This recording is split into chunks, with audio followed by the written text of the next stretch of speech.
তুমি আমার কাছে হারিয়ে যাওয়া চাবির মতো। হ্যাঁ, সেটা কিন্তু জাদুর চাবি। মনের ভেতরের দরজাটা তুমি নির্দয়ের মতো বন্ধ করে রেখেছ। খুব হাসতে ইচ্ছা করে। কি বোকা তুমি! অনেকটা সময়ের জন্য আমাকে হারালে। কেন যে অযথা হারাচ্ছ বুঝি না বাবা। তুমি তো ফিরে আসবে আবার জানি। আচ্ছা, তুমি যখন খাবার খেতে বসো তখন হাতের ডান পাশের চেয়ারটার দিকে কি তাকাও না? শুনে রাখো, চেয়ারটা কিন্তু আমারই, ঠিক আগের মতো। কাউকে বসতে দিও না। আচ্ছা, এখন আমার মতো কেউ তোমাকে শাসন করে? বকে, মারে না? আমি জানি একদিন তুমি ঠিক ফিরে আসবে। অনেক কিছু অনেক সময় মনে পড়ে যায়, ভালো লাগে না। প্রথম দিক যখন প্রেম করতাম তোমাকে বুঝতে দেইনি তোমাকে কত ভালোবাসি। তখন তুমি মিরপুর 1 নম্বরে আড়ঙের উপর 7/8 এর ফ্ল্যাটটি ভাড়া করে থাকতে। আমি যখন যেতাম তুমি তখন ওপর দিয়ে তাকিয়ে অস্থির হয়ে যেতে আমাকে দেখার জন্য।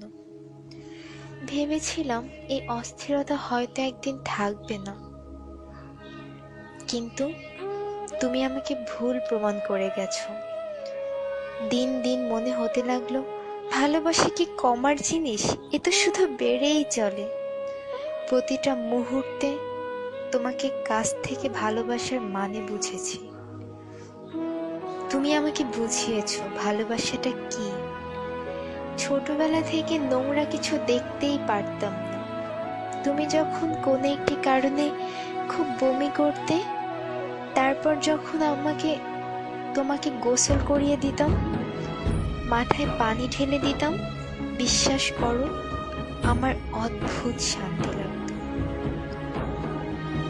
যখন আমি রাগ করতাম তুমি ক্লান্ত হয়ে শক্ত করে জড়িয়ে ধরে বলতে, কোথায় যাবো আমাকে রেখে?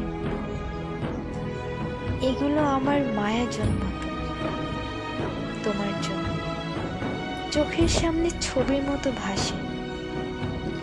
আমি তোমার চোখে আমাকে হারানোর ভয় পেতে দেখেছি, একবার নয় অনেকবার। তা কি মিথ্যা হতে পারে? আমি বিশ্বাস করতে চাই না। তুমি তোমার জীবনে যাই করো না কেন আমি তোমার অপেক্ষায় থাকব। আমার জাদুর চাবিটা ঠিকই একদিন পাবো। একদিন ঘুম থেকে উঠে দেখব বালিশের কাছে খুব সুন্দর করে রাখা আছে। তখন বন্ধ মনের দরজা আবার খুলবো, আবার ভালোবাসাগুলোকে সাজাবো।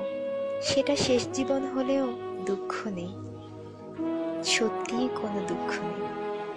থাকুক না কিছু সময় দুজনের ভালোবাসাটা মলিন হয়ে বন্ধ হয়ে, তবে এতে করে ভালোবাসা কিন্তু একটু কমবে না, বরং বাড়বে। অনেকদিন হ্যাপ ডাকটা শুনি না, হ্যাপি থেকে হ্যাপ। তখন খুব বিরক্ত লাগতো, খুব রাগ হতো তোমার উপর। এখন খুব হারায়, কি যেন একটা লাগে, ঠিক বুঝে উঠতে পারি না। তবে তুমি ভালোই থাকো, আমি তোমার জন্যই বেঁচে থাকবো। শেষ নিঃশ্বাস পর্যন্ত অপেক্ষা